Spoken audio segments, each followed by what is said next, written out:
নমস্কাৰ দৰ্শকবৃন্দ ডিব্ৰুগড় দূৰদৰ্শন কেন্দ্ৰৰ আজিৰ এই বাৰ্তালাপ অনুষ্ঠানটোলৈ মই শ্ৰী ৰেৱকান্ত বৰাই সকলোকে স্বাগতম জনাইছোঁ। আজি আমাৰ এই অনুষ্ঠানটোত আমি উপস্থিত হৈছোঁ যোৰহাটৰ তৰাজন গায়ন গাঁৱৰ এজন ব্যক্তি যি ভাৰতীয় জীৱন বীমা নিগমৰ অৱসৰপ্ৰাপ্ত মণ্ডল সংমণ্ডল বিশিষ্ট কবি সাহিত্যিক আৰু সমাজকৰ্মী। তেখেত হৈছে আমাৰ শ্ৰদ্ধাৰ শ্ৰী ৰবীন বৰকটকীদেৱ। মই তেখেতক স্বাগতম জনাইছোঁ, আমাৰ নমস্কাৰ জনাইছোঁ।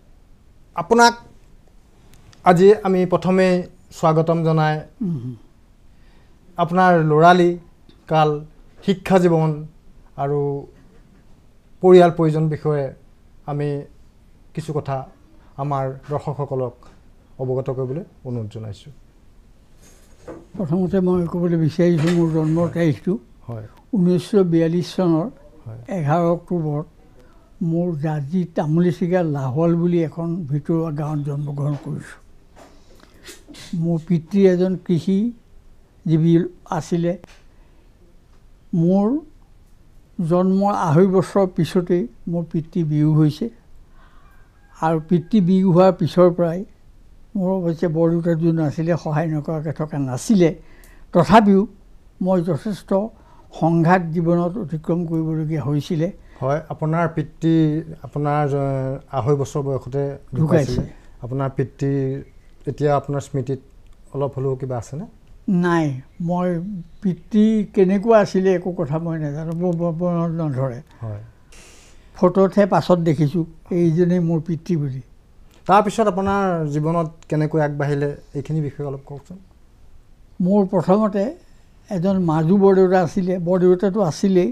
মাজুদেউতা জয়পুৰ নাহাকোটীয়া জয়পুৰত চাকৰি কৰিছিলে বাগানত। তেখেতে মোক লৈ গৈ পেলাই বাগানৰ স্কুল এখনত নাম লগাই দিলে, বাগানৰ ল'ৰা ছোৱালীৰ লগত একেলগে পঢ়িবলৈ। 4-5 মাহমান পঢ়াৰ পিছত কি কাৰণে মই পাহৰি গ'লোঁ, আকৌ জাজি তামুলচিগা লাহোৱাল আদৰ্শ বিদ্যালয়ত নাম লগাব লগা হ'ল। তাৰ পৰাই মই 3য় শ্ৰেণী পৰীক্ষাত পাছ কৰিলোঁ। পাছ কৰি পেলাই আকৌ মোৰ মাজু বৰদেউতাই নাহাকোটীয়া জয়পুৰলৈ লৈ গৈ পেলাই তাত এতিয়া হায়াৰ ছেকেণ্ডেৰী হ'ল, জয়পুৰ হায়াৰ ছেকেণ্ডেৰী। সেইখন ME স্কুল আছিলে, তাত মোক নাম লগাই দিলে। 3 বছৰ তাত পঢ়ি পেলাই মই আকৌ জাজি তামুলচিগা হাইস্কুলত মই পুনৰ ক্লাছ 7ত নাম লগালোঁ।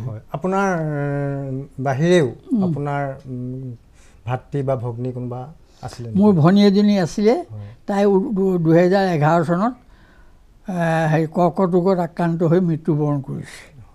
এতিয়া আপুনি শিক্ষা জীৱনটো যথেষ্ট বৰদেউতাৰ লগত থাকি কৰিবলগীয়া হৈছে, সংগ্ৰাম হৈছে নিশ্চয়। আপুনি কওকচোন কেনেকৈ আপুনি আগবাঢ়িলে ইমান সকলে? তাৰপিছত মই জাজি তামুলচিগা হাইস্কুলত নাম লগালোঁ 7ত, 4 বছৰ পঢ়িলোঁ। আৰু সেই গাঁৱলীয়া স্কুলখন থাকিলে সেই বছৰেই সেইখন স্কুলৰ পৰাই ইংৰাজী 3খন পেপাৰ আছিলে। মই প্ৰথম 1 নম্বৰ ফাৰ্ষ্ট ডিভিজন পাছ কৰিছোঁ। তাৰপিছত 61 চনত মই যোৰহাটলৈ আহিলোঁ। যোৰহাটলৈ আহি মোৰ উপায় নাইকিয়া হ'ল, কি কৰিম কি নকৰিম, চাকৰি বিচাৰি ফুৰিছোঁ। ক'ৰবাত কিবা এটা চাকৰি পালে মই অন্ততঃ মাক চাব পাৰোঁ, মোৰ ভনীজনীক চাব পাৰোঁ, কিন্তু চাকৰি তেনেকৈ নাপালোঁ। কিন্তু জনমভূমি কাৰ্যালয়ত মোক প্ৰুফ ৰিডাৰ হিচাপে এজন সদাশয় ব্যক্তিয়ে নিয়োগ কৰিলে। বাতৰি কাগজত? 10 মাহমান বাতৰি কাগজত কাম কৰাৰ পিছত মই ভাৰতীয় জীৱন বীমা নিগমৰ 3য় শ্ৰেণীৰ চাকৰি পাই পেলাই মই 1963 চনৰ মাৰ্চ মাহত জইন কৰিলোঁ। ভাৰতীয় জীৱন বীমা নিগমত আপুনি 3য় শ্ৰেণীৰ চাকৰি হিচাপে জইন কৰিলে, তাৰপিছত কৰ্ম কৰি গ'ল। তাৰপিছত আপুনি কেনেকৈ বিভাগটোত উচ্চ পৰ্যায়লৈ গ'ল? মই 3য় শ্ৰেণীৰ চাকৰি জইন কৰাৰ পিছত 14 বছৰ মোৰ কোনো প্ৰমোশ্যন হোৱা নাই, 3য় শ্ৰেণীৰ চাকৰি হিচাপে আছোঁ। কিন্তু এজন অতি সদাশয় ব্যক্তি মই আজি নাম ল'বলৈ মনত পৰিছে কৈছোঁ, তেখেতৰ নাম গোপাল গোস্বামী। তেখেতে ক'লে মোক, লাগি থাকিলে বোপা মাগি নাখায়, গতিকে তুমি লাগি থাকা। গতিকে তেখেতৰ মৃত্যুৰ পাছতে মই হায়াৰ গ্ৰেড এছিষ্টেণ্টলৈ প্ৰমোশ্যন হৈছোঁ। যোৰহাটতে মোৰ এপইণ্টমেণ্ট হৈছে আৰু 1981 চনত মোৰ অৰুণাচলৰ ইটানগৰত এছিষ্টেণ্ট ব্ৰাঞ্চ মেনেজাৰ এডমিনিষ্ট্ৰেশ্যন আছিলে পষ্টটো, আজিকালি নাই, এডমিনিষ্ট্ৰেশ্যন হিচাপে তাত জইন কৰিবলৈ দিলে। আৰু তাত অৰুণাচলী ৰাইজৰ লগত মই মিলেৰে সৈতে কাম কৰি 2 বছৰ 5 মাহ কাম কৰি পেলাই আকৌ পুনৰ যোৰহাটলৈ বদলি হৈ আহিলোঁ। আৰু 1986 চনত মোক এছিষ্টেণ্ট ব্ৰাঞ্চ মেনেজাৰ চেঞ্জ কৰি গোলাঘাটলৈ পঠিয়ালে। এছিষ্টেণ্ট ব্ৰাঞ্চ মেনেজাৰ চেঞ্জ কৰি পঠোৱাৰ পিছত 1988 চনত 89 চনত মোক ব্ৰাঞ্চ মেনেজাৰ ডিব্ৰুগড়লৈ পঠিয়ালে। ডিব্ৰুগড়ত ব্ৰাঞ্চ মেনেজাৰ কৰি থকাৰ পিছত আকৌ মেনেজমেণ্টে কি মন গ'ল ক'ব নোৱাৰোঁ, মোক গোলাঘাটত আকৌ ব্ৰাঞ্চ মেনেজাৰ কৰি লৈ আহিলে। মানে বদলি পিছত বদলি কৰি আছে, গোলাঘাটলৈ আনিলে 92 চনত, তাৰ 92 আগতে আনিলে। আনি পেলাই কেইবছৰমান কাম কৰাৰ পিছত যোৰহাট ব্ৰাঞ্চ 1লৈ আকৌ ব্ৰাঞ্চ মেনেজাৰ কৰি আনিলে। মেনেজমেণ্টৰ কি দয়া হ'ল ক'ব নোৱাৰোঁ, মোৰ কি ইফিচিয়েঞ্চি দেখিলে ক'ব নোৱাৰোঁ। 93 চনত মোক ছিনিয়ৰ ব্ৰাঞ্চ মেনেজাৰ প্ৰমোশ্যন দিলে 93 চনত। তাৰপিছত আমাৰ প্ৰথা এটা আছে, এডমিনিষ্ট্ৰেশ্যনৰ বা চেলছলৈ যোৱা মানুহজনক 8 বছৰৰ পিছত আকৌ এডমিনিষ্ট্ৰেশ্যন লৈ আহে। গতিকে 93 চনত মোক মেনেজাৰ NB হিচাপে ইয়াত থাকিবলৈ দিলে। আৰু মই ভাবোঁ অতি সৰলতাৰ কাৰণে সৈতে মই তাত কাম কৰিছিলোঁ। আৰু এবাৰ নে দুবাৰ মই এটা ইণ্টাৰভিউ বৰ্ডৰ চেয়াৰমেন আছিলোঁ, 4th গ্ৰেডৰ ইণ্টাৰভিউ বৰ্ডৰ চেয়াৰমেন আছিলোঁ। আৰু মোৰ কাৰণে অতি আনন্দৰ বিষয়, মোৰ চিলেকশ্যনতে 85জনে 4th গ্ৰেডৰ চাকৰি পাইছে। আপুনি কোনো পাৰ্চিয়েলিটি নোহোৱাকৈ ইম্পাৰ্চিয়েল তেখেতসকলক দিয়া হৈছে।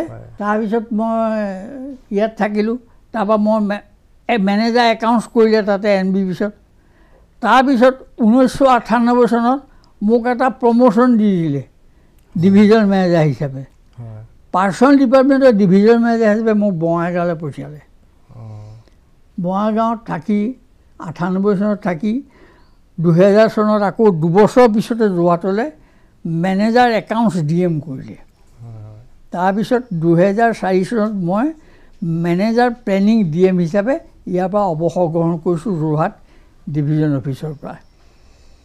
গতিকে এই সুদীৰ্ঘ কালছোৱাত মই 41 বছৰ চাকৰি কৰিলোঁ। খুব আনন্দেৰ সৈতে কাম কৰিলোঁ আৰু সকলোৰে লগত মিলি কাম কৰিলোঁ। সকলোৱে মোক কৃতজ্ঞতা জনাইছে। আপুনি শুনি আনন্দ পাব যে যোৱা বছৰ যিটো ইঞ্চুৰেঞ্চ উইক হৈছিলে তাত যিজন ইয়াৰ হেড ছিনিয়ৰ ডিভিজন মেনেজাৰ কথা কোৱাৰ পিছত মোক 2 নম্বৰত কথা ক'বলৈ দিছিলে। সেইখিনি জীৱনৰ অভিজ্ঞতা। আপোনাৰ জীৱন বীমা নিগমত যেতিয়া আপুনি এটা একদম তলখাপৰ পৰা গৈ পেলাই এটা উচ্চ পৰ্যায়ৰ চাকৰি কৰিলে, তাৰ পৰা অৱসৰ গ্ৰহণ কৰিলে, আপোনাৰ সেই কালছোৱাত আপোনাৰ জীৱনত এনেকুৱা কিবা চাকৰি কালত ঘটনা ঘটিছিল নে যিটো কথা আপোনাৰ আজিও স্মৰণীয় হৈ আছে? আছে। ইটানগৰত যেতিয়া থাকোঁতে জিৰৰ পৰা ডাঙৰ অস্ত্ৰ দুপাত লৈ আহি পেলাই মই এছিষ্টেণ্ট ব্ৰাঞ্চ মেনেজাৰ এডমিনিষ্ট্ৰেশ্যন তাত মোৰ ওপৰত ব্ৰাঞ্চ মেনেজাৰ এজন আছিলে, তেখেত ছুটিত আছিলে। মোৰ টেবুলতে অস্ত্ৰ দুপাত থ'লে। থৈ পেলাই আনিছিলেতো এই জিৰৰ পৰা 2জনমান LIC পলিচি হোল্ডাৰ গংগাবালা দেৱী বুলি নামৰ এজন গংগাবালা গগৈ বুলি নামৰ এগৰাকী এজেণ্ট আছিলে। মোক ক'লে আজি গংগাবালা গগৈক মই কাটি শেষ কৰি দিম। বোলো কিয়? বোলে মোৰ ইঞ্চুৰেঞ্চ কৰিলে প্ৰিমিয়াম কটা নাই। বোলো বহক। ওচৰতে কেণ্টিন আছিলে, ভালকৈ চাহ তাহ খোৱালোঁ। তাৰপিছত ক'লোঁ আপোনাৰ DC এষ্টাব্লিছমেণ্টে আপোনাক দৰমহা দিয়ে আৰু আপোনাৰ প্ৰভিডেণ্ট ফাণ্ড DC এষ্টাব্লিছমেণ্টে কাটে। গতিকে আপোনাৰ ইঞ্চুৰেঞ্চ প্ৰিমিয়ামটো DC এষ্টাব্লিছমেণ্টেই কাটিব লাগে। এজেণ্টজনে কৈছে কটা নাই, এজেণ্টজনৰ গাত দোষ নাই। বোলে আপুনি ঠিক কৈছে, আমি এজেণ্টক একো নকৰোঁ। তাৰপিছত সেইটো এটা অভিজ্ঞতা। আৰু এটা অভিজ্ঞতা আছিলে, মই কিছুমান কথা পাহৰিছোঁ। আৰু এটা ভীষণ ডাঙৰ অভিজ্ঞতা আছিলে। কিন্তু আৰু এটা অভিজ্ঞতা, সাধাৰণ অভিজ্ঞতা, এইটো ইয়াত আলোচনাত আহিব নালাগে যদিও মই কৈছোঁ। এজন সত্ৰ গোসাঁই যোৰহাট ব্ৰাঞ্চ অফিচত এছিষ্টেণ্ট ব্ৰাঞ্চ এডমিনিষ্ট্ৰেশ্যন থাকোঁতে কিবা এটা কথা সুধিবলৈ মোৰ গুৰিলৈ আহিব লাগে টেবুললৈ। তেখেতে পেচ ধৰিলে যে মই নাযাওঁ, তেখেত আহিব লাগিব বাহিৰতে। গতিকে তেখেতৰ দাবীটো মই মানি নতশিৰে গৈ পেলাই তেখেতক লগ কৰিলোঁগৈ। তেখেতৰ লগ কৰিলোঁগৈ। তাৰপিছত আৰু পাছত মনত পৰিলে এই কথাটো ক'ম বাৰু, অন্য কথা সোধক আপুনি। এতিয়া আপুনি অৱসৰ গ্ৰহণ কৰিলে, আপোনাৰ পৰিয়ালৰ বিষয়ে অকণমান কওক। আপোনাৰ পৰিয়ালৰ বিষয়ে মই আপোনাক যিহেতু অৱগত কৰিছিলোঁ, আপুনি আপোনাৰ নিজৰ পৰিয়ালৰ বিষয়ে অকণমান কওকচোন। মই 1971 চনত এই আমি য'ত বহি আছোঁ তাত 15 ডিচেম্বৰত ইয়াত ঘৰত সোমাইছোঁ, আৰু 1972 চনৰ 15 ডিচেম্বৰত মই বিয়া কৰাইছোঁ। সেই ওচৰতে বহি আছে মোৰ পৰিবাৰ, তেওঁৰ নাম মামণি দেৱী, আৰু তেখেতে তেওঁৰ পৰা মই জীৱনত যথেষ্ট অৰিহণা পাইছোঁ, যি মোক লিখিবলৈ সহায় কৰিছে। তেখেতৰ আপোনাৰ পৰিবাৰৰ ঘৰ ইয়াতেনে? পিয়াকটাত আছিলে। আপোনাৰ আগতে চিনাকি নে? আপোনাকে নাই, চিনাকি নহয়, চিনাকি নহয়। এৰেঞ্জমেৰেঞ্জে হয় বাৰু, কিন্তু কেচি খুব কম সময়ৰ ভিতৰত এৰেঞ্জমেণ্ট কৰি বিয়া পালোঁ। মোৰ 2টা ল'ৰা আছে। ডাঙৰটো ল'ৰা ভাল ফটোগ্ৰাফাৰ আৰু কেননৰ সি মেণ্টৰ, তাৰ ব্যৱসায় ভাল, তাৰ নিজৰ হেৰি আছে, বিল্ডিং আছে সঞ্জীৱনী বেক চাইডে, সি সুন্দৰ ষ্টুডিঅ' আছে, সুন্দৰ ধৰণে কাম চলাই আছে। আৰু সৰু ল'ৰাটো ONGC ডেপুটি জেনেৰেল মেনেজাৰ, সি শিৱসাগৰত চাকৰি কৰে। সৰু ল'ৰাটোৱে বৰ্তমান আজি 4 বছৰ আগলৈ ইয়াতে আছিলে, এতিয়া অলপতে ওচৰতে ঘৰ লৈ পেলাই মাটি বনালে। আৰু ডাঙৰ ল'ৰাটোৰ ছোৱালী এজনী এতিয়া হেৰি যে ইঞ্জিনিয়াৰিং পঢ়ি আছে, BTech, ৰাজস্থানৰ জয়পুৰ। আৰু সৰু ল'ৰাটোৰ 2টা ল'ৰা, এটা হায়াৰ ছেকেণ্ডেৰী দিব অহা বছৰ, এটা সৰু হৈ আছে। হয়, আপুনি চাকৰি জীৱনৰ অৱসৰ গ্ৰহণৰ পিছত আমি জনামতে বিভিন্ন সামাজিক অনুষ্ঠান প্ৰতিষ্ঠানৰ লগত জড়িত হোৱা বিষয়ে জানো। কওকচোন আপুনি এতিয়াও বৰ্তমানলৈ পৰ্যন্ত কি কি অনুষ্ঠানৰ লগত জড়িত হৈ আছে? প্ৰথমবাৰ হয় মই ইয়াত পেঞ্চনাৰ্ছ এছ'চিয়েশ্যন বোলা বস্তু এটা নাছিলে। কেইজনমান বন্ধুৰ সহায় লৈ পেলাই মই পেঞ্চনাৰ্ছ এছ'চিয়েশ্যন কৰিলোঁ। এইখিনিতে মই এটা প্ৰশ্ন সোধোঁ, আপুনি পেঞ্চনাৰ এছ'চিয়েশ্যনটো আপোনালোকৰ জীৱন বীমা নিগমৰে নে? জীৱন বীমা নিগমৰ, জীৱন পেঞ্চনাৰ্ছ এছ'চিয়েশ্যন কৰি জীৱন হায়াৰ কোৰ্ছ অফ ৰুপিজৰ এটা অৰ্গেনাইজেশ্যন। তাৰ যোৰহাটৰ পেঞ্চনাৰ্ছবিলাকৰ এছ'চিয়েশ্যন এটা কৰা হ'ল, আৰু সেই এছ'চিয়েশ্যনৰ মই 12 বছৰ ছেক্ৰেটেৰী থাকিলোঁ। যাব খুজিলেও লগৰ মানুহবিলাকে তুমি মৰালৈকে এইটো চলাই যোৱা মোক কয়। কিন্তু 2017 চনত আনফৰ্চুনেটলি মোৰ ষ্টমাক কেঞ্চাৰ হ'ল, JE জাংচন অপাৰেশ্যন হ'ল, মই কাম কৰিব নোৱাৰিলোঁ। মই অতি দুখেৰে ক'বলগীয়া হৈছে, বৰা বুলি এজন মানুহ, ভদ্ৰেশ্বৰ বৰা বুলি মানুহ এজনে মোৰ দায়িত্বটো লৈ পেলাই পেঞ্চনাৰ্ছ এছ'চিয়েশ্যনৰ কাম সুন্দৰকৈ চলালে। অতি দুখেৰে সৈতে আজি মই কৈছোঁ, বৰাটোৱে ঢুকালে। তেখেত ঢুকালে, এই ক'ভিডতে ঢুকালে। মোৰ আজিও অন্তৰখন ফাটি যায় তেখেতৰ কথা মনত পৰিলে। তাৰপিছত এতিয়াও মই পেঞ্চনাৰ্ছ এছ'চিয়েশ্যনে মোক প্ৰতি মুহূৰ্ততে এডভাইচ লৈ থাকে। এতিয়া মই চিফ এডভাইচাৰ যোৰহাটৰ পেঞ্চনাৰ্ছ এছ'চিয়েশ্যন। তাৰ বদলি যিখিনি 2012 চনত 28 ডিচেম্বৰত উৰুলি বিবাহত এখন মিটিং পাতিলে। বিনীত দত্ত বুলি এজন মানুহ পটীয়া গাঁও আহি পেলাই অসমৰ বৃদ্ধাশ্ৰমৰ বিশ্বম্বৰ সিং,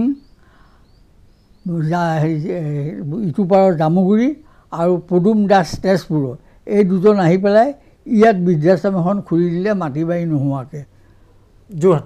যোৰহাটত শিৱ বৰুৱাক প্ৰেচিডেণ্ট পাতিলে, প্ৰয়াত শিৱ বৰুৱা প্ৰেচিডেণ্ট পাতিলে, আৰু মোক ট্ৰেজাৰাৰ পাতিলে। মই পিছত 2 মাহৰ পিছত ট্ৰেজাৰাৰটো এৰি পেলাই দিলোঁ, মোক অন্য পদবী দিয়ক, চিফ এডভাইচাৰ দিলে। আৰু 2012 চনৰ পৰাই শিৱ বৰুৱা, মই, উপেন্দ্ৰজিৎ মহন্ত, অচ্যুত ভূঞাকে আদি কৰি মোৰ যিবিলাক মনলৈ আহিছে আৰু আমি নিৰৱচ্ছিন্নভাৱে আমি কাম কৰি গ'লোঁ। কি কাম কৰিলোঁ? টকা পইচা গোটোৱাৰ কাৰণে। বৈকুণ্ঠ মহন্ত বৰুৱা এজনে 16 বিঘা মাটি দান দিলে। তাৰপিছত আমি 17 বিঘা 15 বিঘা একঠা 17 মাটি কিনিলোঁ, 1,05,000 টকাকৈ প্ৰতি বিঘাত। তেতিয়াই। আৰু এতিয়া 40 বিঘা 41 বিঘা ওপৰত আমাৰ মাটি হ'ল, আমাৰ সুন্দৰ ঘৰ হ'ল। ইয়াত দেখুৱাইছে বোধহয় এইখন যিখন আলোচনী মই ইয়াতে ৰাখিছোঁ তাত দেখুৱাইছে আৱাসী বহুতকেইজন হ'ল। সেই আৱাসীকেইজনৰ ভিতৰত ইতিমধ্যে আমাৰ আৱাসী 7জন পৰলোকপ্ৰাপ্তি হৈছে। এতিয়া আপুনি কৈছে আপোনাৰ বৃদ্ধাশ্ৰমখনৰ কথা, আপুনি কওকচোন আপোনাৰ বৃদ্ধাশ্ৰমখনৰ এটা নিশ্চয় খুব ভাল নাম আছে, আৰু আমি অকণমান জানো যদিও আপোনাৰ মুখৰ পৰা শুনিব বিচাৰিছোঁ বৃদ্ধাশ্ৰমখনৰ কি নাম, কি কথা? বৃদ্ধাশ্ৰমখন আপোনাৰ অখিল ভাৰতীয় বৃদ্ধাশ্ৰমৰ লগত সংকল্প আছে, তেওঁলোকৰ আণ্ডাৰত স্বীকৃতিটো তেওঁলোকৰ। কিন্তু আমাৰ ইয়াত অমৰাৱতী নাম দিয়ে, তাৰ দৰে অসম চৰকাৰত আকৌ ৰেজিষ্ট্ৰেশ্যন এটা কৰাই লোৱা হ'ল। তাৰমানে এতিয়া আপোনাৰ বৃদ্ধাশ্ৰমখনৰ নাম অমৰাৱতী বৃদ্ধাশ্ৰম, অমৰাৱতী নাম দিয়া হ'ল। অমৰাৱতী নাম দিলে কাৰণে আমাৰ প্ৰেচিডেণ্ট শিৱপ্ৰসাদ বৰুৱা অতি মহান ব্যক্তি আছিলে, তেখেতে ক'লে বৃদ্ধাশ্ৰমখনৰ নাম ল'বলৈ আমি এজন জ্যোতিষীক চোৱাই ল'ব লাগিব। হাঁহ চৰা এজন জ্যোতিষীলৈ গ'ল, আৰু এই চুট ভূঞা বুলি এজন আৰু শিৱ বৰুৱাই গৈ পেলাই সুধিলে কি নাম দিম, বোলে আখৰটো লগাই দিয়ক। অমৰাৱতী অটো দিলে, শিৱ বৰুৱাই সেই নামটো অমৰাৱতী প্ৰস্তাৱ কৰিলে মিটিঙত, ৰাইজে সমৰ্থন কৰিলে আৰু সেই অমৰাৱতী হ'ল। আৰু অমৰাৱতীত আজিও মই সংস্পৃষ্ট হৈ আছোঁ। 2021 চনৰ 15 ডিচেম্বৰ মাহলৈকে মই প্ৰতিমাহে মোৰ এই যিটো সামান্য পেঞ্চন পাওঁ, সামান্য বুলিয়ে কৈছোঁ আজিৰ দিনত, যিটো পেঞ্চন পাওঁ তাৰে 2,500 টকাকৈ দি আছিলোঁ। তালৈ দিছিলে? তালৈ দি আছিলোঁ, দাবী কৰা নাই মোক, কিন্তু স্বইচ্ছাই দিছিলোঁ। প্ৰতিমাহে দিছিলে? প্ৰতিমাহে। 2022 চনত মই দিয়া নাই, 23 চনৰ জানুৱাৰী ফেব্ৰুৱাৰী মাৰ্চত দিয়া নাই, কিবা কথা এটাৰ কাৰণে। তাৰ কুমুদ ফুকন বুলি এজন ছেক্ৰেটাৰীয়ে মোক ক'লে, দাদা আপুনি এইটো মন নকৰিব, আকৌ কণ্টিনিউ কৰক। 2023 চনৰ এপ্ৰিলৰ পৰা কণ্টিনিউ কৰিলোঁ, মাৰ্চ 2024লৈকে 12,000 দিলোঁ। আৰু 24 এপ্ৰিল মে' জুন দিব লাগে, জুলাই আগষ্ট হ'ল। এপ্ৰিল মে' জুনৰ এই 3 বছৰ 3 মাহৰ 3,000 টকা মই চেক দিলোঁ। আৰু মই কমিটেড, কোনোবাই লাগে নালাগে কৰে মই এই বছৰটো কমপ্লিট কৰি দিম। আৰু এই বৃদ্ধাশ্ৰমৰ কাৰণে আমি বিভিন্ন সময়ত মিটিং চিটিং পাতিলে যাওঁ, আৰু তেখেতসকলেও বৰ সঁহাৰি পাইছে, আমাক ভাল পাইছে, আৰু কামবিলাক চলি আছে। আৰু ভাবিব নোৱাৰা ধৰণে মই এজন মানুহৰ নাম আজি ল'বই লাগিব, ৰজনী ঠাকুৰ বুলি। তেখেতে হাত দীঘল মানুহ আছিলে, আগতে কংগ্ৰেছ পাৰ্টীৰ মানুহ আছিলে। তেখেতে মোক লৈ গৈ পেলাই, মই গাড়ী চলাওঁ, তেখেতৰ বহুত চিনাকি আছিলে, এই গোটেই গ্ৰুপটোতে তেখেতে 50 লাখ মান টকা কালেকশ্যন কৰিছে, বৃদ্ধাশ্ৰমলৈ তুলি দিলে। মই নাম মাত্ৰহে, মই খালি গাড়ীখন লৈ ড্ৰাইভাৰ হৈ পেলাই যাওঁ, এতিয়া এইবোৰ তুলি দিলে। আৰু বৃদ্ধাশ্ৰম এতিয়া অতি সুন্দৰ ধৰণে চলি আছে। আৰু মূল কথা হৈছে ডক্টৰ ৰাতুল বৰা বোলা এজন মানুহ আছে, হয়, তেখেতে আছাম এগ্ৰিকালচাৰ ইউনিভাৰ্চিটি আছিলে, তেওঁ দিন আছিলে, মোৰ অতি প্ৰিয় বন্ধু।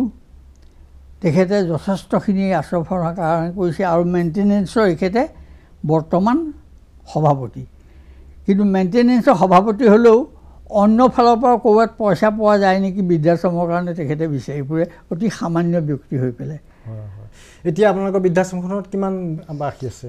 এতিয়া 17-18 গৰাকীমান হ'ব, মুঠতে 25 গৰাকীমান হৈছিলেগৈ, কিবা কাৰণে 2-এজন গ'ল, 7 গৰাকীমান ইয়াৰ পৰা পৃথিৱীৰ পৰা মেলানি বাগিছে। আপোনালোকৰ বৃদ্ধাশ্ৰমত যিখিনি যিগৰাকী মানুহ থাকিবলৈ গৈছে, এই মানুহখিনিক আপোনালোকে ধৰক তেওঁলোকে স্ব ইচ্ছাৰে অহা নাই নে আপোনালোকে ক'ৰবাৰ পৰা তেনেকুৱা এটা অৱস্থাৰ পৰা উদ্ধাৰ কৰি অনা কিবা তেনেকুৱা কথা? আমি উদ্ধাৰ কৰি অনা নাই, তেখেতসকলে স্ব ইচ্ছাসতে আহিছে। কাৰোবাৰ নাই, ছোৱালী আছে, ছোৱালী বিভিন্ন জেগালৈ বিয়া বাৰু দিছে, আছে।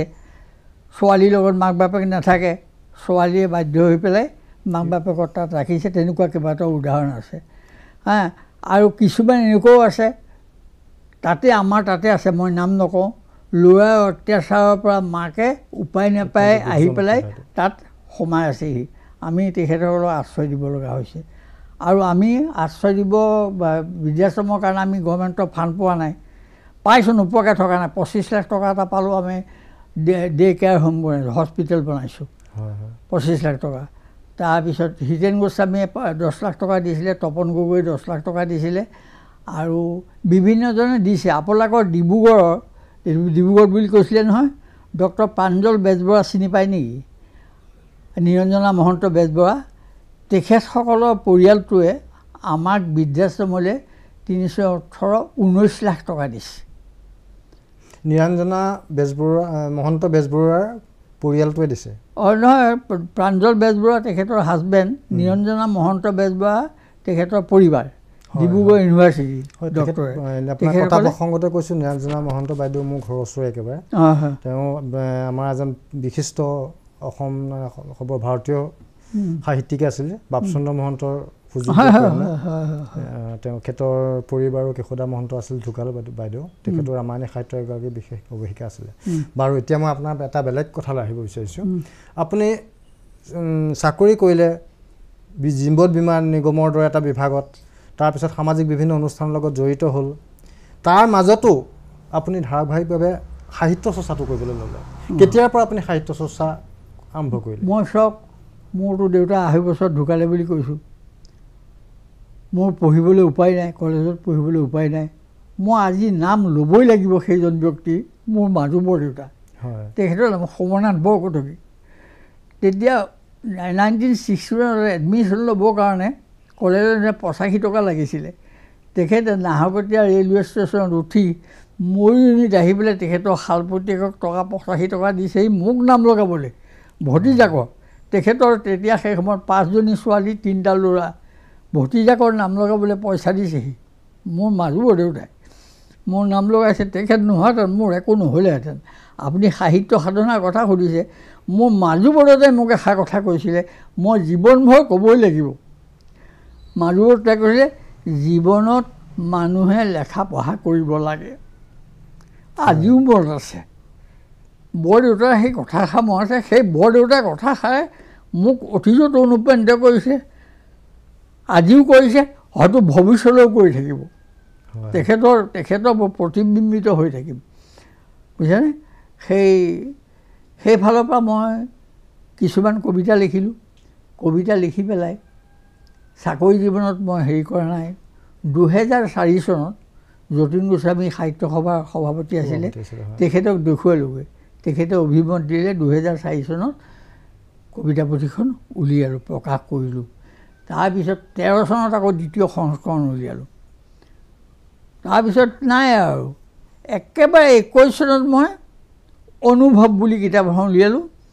সেইখন কবিতা সংকলন অনুভৱ উলিয়ালোঁ। অনুভৱখন 27 নৱেম্বৰ 2021 যোৰহাট সাহিত্য সভাৰ জৰিয়তে উন্মোচন কৰা হৈছে।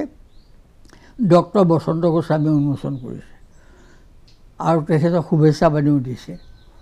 আৰু ডক্টৰ ৰাতুল বৰায়ো তেতিয়া সাহিত্য সভাৰ সভাপতি আছিলে যোৰহাটৰ, তেখেতেও দিছে। তাৰপৰা তৃতীয়খন কবিতা পুথি অৱলোকন নাম দি মই বিচাৰি ফুৰিলোঁ কাৰ পৰা শুভেচ্ছা বাণী লওঁ। গ'লোঁ আৰু নগেন শইকীয়াগুৰিলৈ গ'লোঁ। কি সুন্দৰ, কি মানুহ, কি কথা ক'বলৈ বাকী নাই আৰু। প্ৰকৃত এজন অসমীয়া মানুহ দেই। তেখেতে সুন্দৰ ধৰণে হেৰি কৰি, তেখেতে এনেই মিতভাষ বুলি তেখেত বিখ্যাত। মোৰ সুন্দৰ ধৰণে লিখি দিলে। মই কপি দিছোঁ দুই আৰু, তাত পাব নগেন শইকীয়া। আৰু এইখন উলিয়ালোঁ। আৰু কথা হৈছে কি, এইখন অনুভৱ অন্বেষা, অনুভৱ অৱলোকন। আৰু এইখন এখন উলিয়াম বুলি ভাবিছোঁ। ইতিমধ্যে লেখা হৈছে বহুত। এইখনৰ নাম মই দিম অনুৰণন। অনুৰণনৰ হেৰিটো হৈছে ঝংকাৰ, পাছত প্ৰতিবিম্বিত হৈছে, এইটো দিম। আৰু ইতিমধ্যে এখন মই সিমান পাকৈত নহয়, কিন্তু এজনে মোক ক'লে আপুনি শংকৰী সাহিত্য অধ্যয়ন আৰু সামাজিক ভূমিকা, ডক্টৰ ৰাতুল চন্দ্ৰ বৰাই লিখা কিতাপ, এইখন ইংৰাজীলৈ অনুবাদ কৰিব লাগে। আপুনি কৰি আছে এতিয়া? হ'ব। কথাহে যে কি, মোৰতো সাংঘাতিক কথা আহি গ'ল। ভকেবুলাৰী নাই, শব্দষ্টক নাই, মই কি কৰিম এতিয়া? মানুহজনৰ ইচ্ছাটো মই ফুলফিলো কৰিব লাগে। গতিকে মই আৰম্ভ কৰিলোঁ। এইবিলাক মই অলৰেডি অনুবাদ কাম কৰি আছোঁ, এইবিলাক কৰি আছোঁ।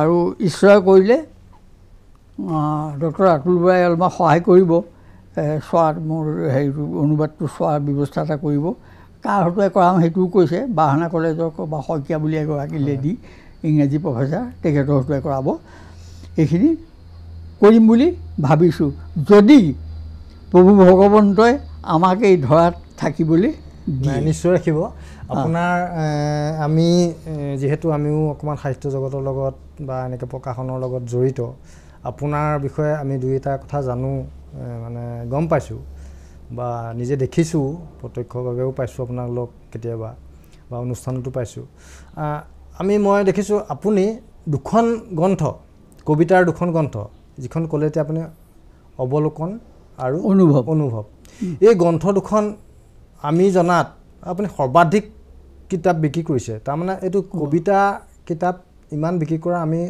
মানে কম দিনৰ ভিতৰত আমি কোনো তথ্য পোৱা নাই আপুনি মই জনাত আপুনি দুইখন কিতাপৰ প্ৰায় 1400-1500কে কিতাপ আপুনি বিক্ৰী কৰিছে মই কওঁ কি প্ৰচেছত কৰিছে আৰু সঁহাৰি কেনেকুৱা মই এই অনুভৱ কিতাপখন 1400 কপি প্ৰিণ্ট কৰিছোঁ আৰু প্ৰেছৰ পৰা মই এতিয়া 150 কপি পাবলৈ বাকী আছে গতিকে গোটেইখিনি কিতাপ মোৰ বিশেষত ব্যক্তিগত প্ৰচেষ্টাত মই ঘৰে ঘৰে গৈ বিক্ৰী কৰিছোঁ চিনাকি মানুহত দেই অচিনাকি নহয় আৰু যিবিলাকে আনন্দেৰ সৈতে একচেপ্ট কৰিছে মই সেইটো গ্ৰহণ কৰিছোঁ আৰু কোনোবাই ৰিফিউজ কৰিছে আৰু মই সেইটো বেয়া পাবলগীয়া নাই তেওঁ ইণ্টাৰেষ্টেই নহয় গতিকে সেইটো বেয়া পাবলগীয়া নাই আৰু এই সংক্ৰান্তত মোৰ ভাৰতীয় জীৱন বীমা নিগমৰ যিখিনি কৰ্মচাৰী সেই কৰ্মচাৰীও কম সহায় নাই কৰা নাই দেই আজিৰ তাৰিখতো ডিব্ৰুগড়ত গ'লোঁ ডিব্ৰুগড়ত গৈ পেলাই LICত সোমাই গ'লোঁ প্ৰায় 50খনমান কিতাপ ডিব্ৰুগড় LICত বিক্ৰী হৈছে যোৰহাটতো কথা ক'বলৈ বাকী নাই এতিয়া বেলেগ বেলেগ যাবলগীয়া আছে স্বাস্থ্য ভালে থাকিলে যাম বুলি আপোনাৰ স্বাস্থ্য এতিয়াতো আমি খুব ভালেই দেখিছোঁ যিহেতু আপুনি এটা দুৰাৰোগ্যৰ পৰা বাচি আহিছে বা ভাল হৈছে আপুনি এই বয়সত আপোনাৰ এতিয়া বৰ্তমান যিটো বয়স এই বয়সত আপুনি এই কিতাপখিনি যেতিয়া বিক্ৰী কৰিবলৈ ঘৰে ঘৰে আপুনি যাবলগীয়া হৈছে তেতিয়া আপোনাৰ স্বাস্থ্যৰ কাৰণে কিবা এটা বা হ'ব পাৰে বা তেনেকুৱা শুনক অসুবিধা পাইছে নেকি শুনক মই যেতিয়া ফিল কৰিছোঁ যে আজি মোৰ দেহাটোৱে নেটানে মই যোৱা উচিত নহয় মই নাই যোৱা আৰু মোৰ কিতাপ কোনোবাই লোৱা নাই সেইটো কাৰণে মই চিন্তা কৰা নাই যেতিয়া মই দেহাটোৱে পঢ়িম বুলি মানসিকভাৱেও প্ৰস্তুত হৈছোঁ তেতিয়া মই ওলাই গৈছোঁ আৰু মই ৰিফিউজ ক'তোৱে হোৱা নাই এটা কথা কিন্তু মই আপোনাক এষাৰ কথা কওঁ ক'বলগীয়া হৈছে এজন মানুহৰ দেউতাকক চিনি পাওঁ প্ৰায় বন্ধুত্ব থকাৰ নিচিনাই পুতেকৰ গুৰিৰে গ'লোঁ গেটৰ গুৰিতে সুধিলে কি হ'ল কে আহিলে আপুনি মোৰো দৰকাৰ আছিলে আহক বুলি কৈ বাহিৰতে বহিবলৈ দিলে বহিলোঁ কেলৈ আহিলে কওক বোলো এনেকৈ মই লিখা লিখি কৰোঁ কিতাপ এনেকৈ দুখন দিবলৈ আহিলোঁ আপুনি যদি লয় কিমান দাম বোলো দামটো হয় দাম বুলি মই নিৰূপণ কৰিব নোৱাৰোঁ মই অৰিহণা বুলিহে কৈছোঁ শুভেচ্ছামূলক বৰঙণি বুলিহে কৈছোঁ এই দুখনত 140 টকামান পৰে মোৰ হাতত পইচা নাই নহয় গুগল আছে নেকি আপোনাৰ বোলো ল'ৰা আছে দিয়ক নাম্বাৰটো দিলোঁ তেখেতে 140 টকা পঠিয়াই দিলে তাৰপৰা আহিব সময়ত মোক কথা ক'লে আপুনি এনেকৈ কিতাপ বিক্ৰী কৰাতকৈ আপুনি ছ'চিয়েল কামবিলাক কৰিবচোন বোলো ভাল কথা আপোনাৰ উপদেশ মই মানি ল'লোঁ ঘৰ পালোঁহি ল'ৰাক সুধিলোঁ 140 টকা এটা পালি নেকি বোলে পালোঁ তুমি সেই 140 টকা আকৌ ঘূৰাই দিয়া তেখেতলৈ ঘূৰাই দিয়া আপোনাক হয়তো আপোনাৰ যিটো ব্যক্তিত্বত সামান্যতম হ'লেও আপোনাক আঘাত এটা কৰিছে যিটো আপুনি কৈছে কিন্তু আপুনিতো তেখেতে কৈছে আপোনাক সামাজিক কাম কৰিব লাগে কিন্তু এই সাহিত্যও সামাজিক কামৰ ভিতৰতে পৰে হয়তো তেখেতৰ কিবা হয়তো বুজাত বা কিবা কথাত তেখেতে কথাটো বুজিব নোৱাৰিলে বা যাই কি নহওক আপুনি এইটো ভাল কামেই কৰিলে যিহেতু আপোনাক তেখেতে অন্তৰকৰণে কিতাপখন লোৱা নাই আৰু আপোনাক উপদেশো দিবলগীয়া হৈছে বুলি ভাবিছোঁ যি হওক এইটো কোনো ডাঙৰ কথা নহয় আপোনাৰ জীৱনৰ সেইটো প্ৰত্যাহ্বান বুলি ধৰক আপুনিতো কিতাপ এখন লৈ গৈছে আপুনি সেইকাৰণে আপুনি এইটো যেনেকৈ লৈছে আপোনাৰ কাৰণে পজিটিভ বুলি ভাবিব এতিয়া কথা হ'ল কি আপুনি যে ইমান সাহিত্য চৰ্চা কৰিছে ইমানখিনি ৰাজহুৱা কাম কৰিছে মানুহক সহায় কৰিছে কোনোবা অনুষ্ঠান প্ৰতিষ্ঠানে আপোনাক কিবা সম্বৰ্ধনা বা কৃতজ্ঞতাকে কিবা জনাইছে নে কেতিয়া দিছে এতিয়া কথা হৈছে কি 2010 চনত জাজি তামোলচিকা লাহোৱালৰ দুৰ্গা মন্দিৰ এটা আছে নামঘৰ দুৰ্গা মন্দিৰ কয় তাত 100 বছৰ হৈ গ'ল দুৰ্গা পূজা হোৱা মোক ক'লে সেই আপুনি প্ৰিজাৰ্ভাৰ কৰিব লাগে 100 বছৰীয়া পূজা বোলো আপোনালোকে কি ধেমালি পাইছে তাত স্থানীয় লোক আছে আপোনালোকে হেৰি কৰিব পাৰে নহয় ৰাইজে আপোনাক বিচাৰিছে মই তাত গৈ পেলাই থাকি লৈ পেলাই সেই কৰ্মভাগ কৰিলোঁ তাৰপৰা ওচৰতে এটা নামঘৰ আছে নামঘৰৰ ৰাইজ আহিলে ক'লে তুমি এটা কাম কৰিব লাগে আমাৰ ভাগৱত ভাগ পাঠ হ'ব তুমি উন্মোচন কৰি দিব লাগে বোলো কি কথা কৈছে এইবোৰ মোক জ্ঞানেই নাই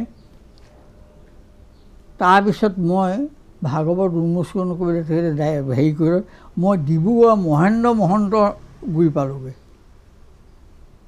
মহেন্দ্ৰ মহন্ত বুলি ডিব্ৰুগড়ত মানুহ ঢুকালে সেই হেৰি কি বোলে পংকজ মহন্তৰ দেউতাক চিনি পাই নহয় এই তেখেতক গৈ পাই পেলাই বহুতখিনি আইডিয়া ল'লোঁ আইডিয়া লৈ পেলাই তাত ভাগৱত আচলতে উন্মোচন কৰিলোঁগৈ আৰু এতিয়াও মই এই শিপাডাল এৰি দিয়া নাই প্ৰতি মুহূৰ্তে মুহূৰ্তে মোক হেৰি কৰে তামোলচিকা হাইস্কুলৰ হেডমিষ্ট্ৰেছৰ নাম গীতিমালী বৰা হয় মোলৈ সিদিনাখন 63 বছৰ হ'ল তামোলচিকা হাইস্কুলৰ এৰা মোলৈ সিদিনাখন ফোন কৰিছে দাদা আমাৰ প্ৰাক্তন ছাত্ৰ সন্মিলন আছে 19-20 অক্টোবৰ আপুনি আহিবও লাগিব আৰু কিবা এটা দান দিবও লাগিব মই ভাবি থৈছোঁ বাইদেউগুৰিলৈ গৈ টকা 5,000 মোৰ সামান্যৰে দিম এইটো এনেকৈ কৰি থাকিম আৰু এতিয়া কথা হৈছে কি ওচৰ চুবুৰীয়া কাৰোবাৰ কিবা বিপদ হৈছে মই এনেই বহি নাথাকোঁ মই এতিয়াও শ্মশানলৈ দৌৰ মাৰোঁ যদি পাৰোঁ দেই স্বাস্থ্য যদি কোলায় সেইদিনাখন স্বাস্থ্য যদি ভাল হয় মই ঘৰত বহি নাথাকোঁ শ্মশানলৈ গৈ পেলাই তাত মাত এষাৰ মই লগাওঁগৈ তেওঁলোকৰ উত্তৰাধিকাৰী এইবিলাকেই কৰি আছোঁ আৰু আমি জনামতে আপুনি গাঁৱৰ হুঁচৰিটোৰ লগতো যায় বোলে অঁ হুঁচৰিৰ লগত গৈ পেলাই নচা মেলাও কৰিছোঁ হয় নেকি খুব ভাল লাগে ন এইবাৰ দুবাৰমানহে গ'লোঁ যোৱা বছৰ কেইবাবাৰো গ'লোঁ বুজিছেনে সেই ডেকা ল'ৰাবিলাকত মই আৰু মিছা ক'লে কি হ'ব এতিয়া 82 বছৰ হৈ গৈছে ডেকা ল'ৰাবিলাকত থাকিলে নিজেই ডেকা ডেকা লাগে বুজিছেনে নাই অনুপ্ৰেৰণা খুব ভাল অনুভৱ খুব ভাল অনুভৱ অঁ সদায় ডেকা হৈ থাকিব মনটো থকাটোৱে খুব ভাল অনুভৱ কিন্তু মই এটা আপোনাক কথা এইখিনি মাজতে সুধিছিলোঁ যে আপোনাক এই যে কৰ্মখিনি কৰিছে আপোনাক কোনোবা ৰাজহুৱা অনুষ্ঠানে কিবা সম্বৰ্ধনা দি জনাইছে নেকি অঁ এইটো সুধিছিলে মই ক'বলৈ পাহৰি গৈছোঁ হয় কওকচোন এতিয়া এই পূজাৰ হেৰি যে যোৱা ক'লে ৰেফাৰেঞ্চটো গুচি গ'ল তাৰপিছত যোৰহাট ডিষ্ট্ৰিক্ট পূজা কমিটি এখন আছে এণ্টায়াৰ যোৰহাট কিমানবিলাক পূজা য'ত য'ত হয় সেই ডিষ্ট্ৰিক্ট কমিটিখনে তৰাজান সন্মিলনত মোক ৰাজহুৱা সম্বৰ্ধনা জনাইছে অকল মুখে কেইবাবছৰ আগতে তাৰপিছত আমাৰ পশ্চিম যোৰহাটৰ হেৰি ছিনিয়ৰ চিটিজেন তাত সম্বৰ্ধনা জনাইছে ইতিমধ্যে আপোনাৰ পটীয়া গাঁৱৰ ছিনিয়ৰ চিটিজেন তাত সম্বৰ্ধনা জনাইছে বিভিন্ন সময়ত তৰাজান সন্মিলনতো জনাইছে বিভিন্ন সময়ত এনেকৈ কৰি আছে মই যিটো যোগ্য নহয় বুলি ভাবোঁ মই যোগ্য নহয় বুলি ভাবোঁ কিন্তু জনাইছে জনোৱা মানুহে জনাইছে সেইটো মই গ্ৰহণ কৰিছোঁ আন্তৰিকতাৰ সৈতে অঁ এতিয়া মই আপোনাক এটা বেলেগ বিষয়ৰ কথা সুধিব বিচাৰিছোঁ সাম্প্ৰতিক অসমৰ যিটো এতিয়া বাতাবৰণ ৰাজনৈতিক পৰিস্থিতি অৰ্থনৈতিক পৰিস্থিতি সামাজিক পৰিস্থিতি ধৰ্মীয় পৰিস্থিতি যিটো এটা সংকটজনক দিশে আমি গতি কৰিছোঁ বুলি সাধাৰণতে অনুভৱ এটা হয় আপুনি কি অনুভৱ কৰে চাওক 1834 চনত অসমত বঙালী ভাষা আছিলে হয় তাৰ আগতে অসমীয়া ভাষা আছিলে মহাপুৰুষ শংকৰদেৱে বহুতখিনি কৰিলে মাধৱদেৱে বহুতখিনি কৰিলে সেই সময়তে আজিৰ পৰা 550 বছৰ আগতে অসমীয়া ভাষা আছিলে এটা চক্ৰই মই কাকো ব্যক্তিগত নাম নকওঁ সেইটো কৰি পেলাই বঙালী ভাষা কৰিলে 1834 চনত আৰু আমাৰ মহামান্য শ্ৰেষ্ঠ অসমীয়াবিলাকে অসমীয়া ভাষা উন্নতি সাধনী সভা কৰি পদ্মনাথ গোহাঁই বৰুৱাৰ পৰা আৰম্ভ কৰি অসমীয়া জীয়াই ৰাখিলে। আৰু এতিয়া কথা হৈছে কি, কোনো শত্ৰু নহয়, বঙালী আমাৰ শত্ৰু নহয়, কিন্তু লোকপিয়লত যদি বঙালী পাৰ্চেণ্টেজ বেছি হ'বলৈ হয়, তেওঁলোক শত্ৰু নহয় মানুহ হিচাপে, হয়, কিন্তু লোকপিয়লত যদি তেওঁলোকৰ পাৰ্চেণ্টেজ বেছি হ'বলৈ হয়, তেতিয়াহ'লে আন্দোলন কৰিব, বঙালী ভাষাটো মূল ভাষা হ'ব লাগে বুলি আন্দোলন কৰিবই। ধৰি থওক আপুনি, নকৰাকৈ নাথাকে। কাৰণ কথা হৈছে কি, এখন ষ্টেটত এটা ভাষাই ৰাজ্য ভাষা হ'ব পাৰে। হয়, বৰাক অসমৰ বাহিৰত নহয়, অসমৰ পপুলেশ্যনৰ পাৰ্চেণ্টেজটো অসমীয়াটো বেছি আছিলে, তথাপিও বৰাকত বঙালী ভাষা কৰিলে। হয়, কোনে জানে, বেছি অঞ্চলৰ মানুহক আন্দোলন কৰিলে, আন্দোলন নতশী হৈ আকৌ তেওঁলোককো দিবলগীয়া হ'ল। এনেকুৱা হ'ব পাৰে। গতিকে অসমীয়া মানুহ ওৱান এণ্ড অল প্ৰত্যেকেই নিজক ৰক্ষা কৰিবৰ কাৰণে সকলোৱে চেষ্টা কৰি যাব লাগিব। এখন গণতান্ত্ৰিক দেশত সকলোৰে অধিকাৰ আছে। গতিকে আমাৰ যেতিয়া সমস্যা হয়, আমি গণতান্ত্ৰিক আন্দোলন কৰিবই লাগিব। কোনোবাই ক'ব লাগে আন্দোলন কৰিব লাগে, ডেভেলপমেণ্ট কৰিব লাগে, ডেভেলপমেণ্টটো কৰিব লাগিব আৰু ক্ষেত্ৰ বিশেষ হ'লে প্ৰয়োজন হয় আন্দোলনো কৰিব লাগিব। আমাক নিজক ৰক্ষা কৰিবৰ কাৰণে, নিজক ছেফ কৰিবৰ কাৰণে। আমাক মাৰিবলৈ আহিছে, আমি হাতখন এনেকৈ পাতি নিদিম নেকি? ৰক্ষা কৰিবই লাগিব। গতিকে আমি দৰকাৰ হ'লে আন্দোলন কৰিবই লাগিব। আমাৰ মহামানৱ মহাত্মা গান্ধীয়ে এইটো দেখুৱাই থৈ গৈছে। হয়, গতিকে সেই পন্থাটো আমি লৈ পেলাই আন্দোলন কৰি আমি আমাক ৰক্ষা কৰিবলৈ চেষ্টা কৰিব লাগিব। ঠিকেই আপুনি কৈছে, আন্দোলন কৰিব লাগিব, ঠিকেই আছে, কথাটো সৰ্বজন গৃহীতও। আমাৰ কিছুমান পৰিয়ালত আছে, আমাৰ ভাষা সংস্কৃতি, নিজৰ মাতৃভাষাটো কোৱা, এনেকুৱা কিছুমান কথাত আমাৰ নিজৰ পৰিয়ালবিলাকৰ পৰাই বাধা আহি পৰিছে। কি ক'ব আপুনি? আমি গিভ এণ্ড টেক পলিচিৰ সৈতে কাম কৰিব লাগিব। কেতিয়াবা ফ'ৰ্চ দিব লাগিব প্ৰয়োজন হ'লে, কেতিয়াবা মৰমেৰে সৈতে যাব লাগিব। এই দুটা পলিচিৰ সৈতে আমি বস্তুটো, আমি যেতিয়া মানুহৰ আমাৰ শ্ৰেষ্ঠতা আছে যেতিয়া, আমি সেইটো লৈ পেলাই কেতিয়াবা ফ'ৰ্চ, কেতিয়াবা মৰম লৈ পেলাই আমি কাম কৰিব লাগিব। ঠিকেই, সেইটো খুব ভাল কথা কৈছে আপুনি। কিন্তু মই তাতে আৰু এটা কথা ক'ব বিচাৰিছোঁ। আপোনাৰো নাতি আছে বোধ হয়, নিশ্চয় নাতি আছে, আমাৰো আমিও দেখি আছোঁ। আজিকালি বহুত পৰিয়ালে আমি দেখিছোঁ, তেওঁলোকে দেউতাকক, মাকক ডেডি, মেমি, মামী, মম আদি উচ্চাৰণ কৰি কয়। বৰ্তা, দেউতা, ককা এই সম্বোধনবোৰ লাহে লাহে আঁতৰি গৈছে আমাৰ মাজৰ পৰা। যদি আমি ঘৰতে এইটো কৰোঁ, এনেকুৱা কৰোঁ, তেতিয়াহ'লে আমি পাৰিমনে নিজৰ ভাষাটো জীয়াই ৰাখিব? কি ক'ব উপদেশ দিব আপুনি? নোৱাৰিম। আমাৰ ঘৰৰ অভিভাৱকবিলাকে নিজক চিনি পাব লাগিব, নিজৰ মাতৃভাষাটোৰ কাৰণে চেষ্টা কৰিব লাগিব, ল'ৰা ছোৱালীক তেনেকৈ শিক্ষা দিব লাগিব, দিবই লাগিব। হয়, বহুত ভাল কথা ক'লে আপুনি। আজি এই অনুষ্ঠানটোৰ আমি এতিয়া শেষ পৰ্যায়ত উপনীত হৈছোঁহি। মই আপোনাক মাত্ৰ এটা শেষ প্ৰশ্নটো সুধিম। আজিৰ মুহূৰ্তটোত, এই মুহূৰ্তটোত আজি যেতিয়া আপোনাৰ লগত আমি এটা এষাৰ বাৰ্তালাপ কৰিছোঁ, কেনেকুৱা অনুভৱ হৈছে আৰু আপুনি আপোনাৰ সম্পূৰ্ণ কথাখিনি আপুনি ব্যক্ত কৰিব পাৰিছেনে বুলি কি বুলি ভাবে? এই প্ৰশ্নতেই উত্তৰ বিচাৰিয়েই মই সকলো ৰাইজক নমস্কাৰ জনাই আজিৰ অনুষ্ঠানটোৰ পৰা বিদায় ল'ব বিচাৰিছোঁ। আৰু শেষ প্ৰশ্নটো উত্তৰ লাগিব আপোনাৰ। এই অনুষ্ঠানটোৰ পৰা শতকৰা মই 95% সুখী হৈছোঁ। হয়, বাকী 5% নাই হোৱা এই কাৰণেই, কাৰণ মই ক'ব পৰা নাই। মোৰ স্মৃতিপটৰ পৰা কিছুমান কথা হেৰাই গৈছে। এতিয়া আগৰ পৰাই ভাবি আছোঁ মোক কথাটো ক'ম, এতিয়া ৰিকলেশ্যন নাই হয় নাই। গতিকে মোৰ নিজৰ দোষৰ কাৰণে মই সম্পূৰ্ণ হেৰি কৰিব পৰা নাই। কিন্তু আপোনালোকৰ পৰা মই ভাষাৰে প্ৰকাশ নিশ্চয় কৰিব নোৱাৰোঁ।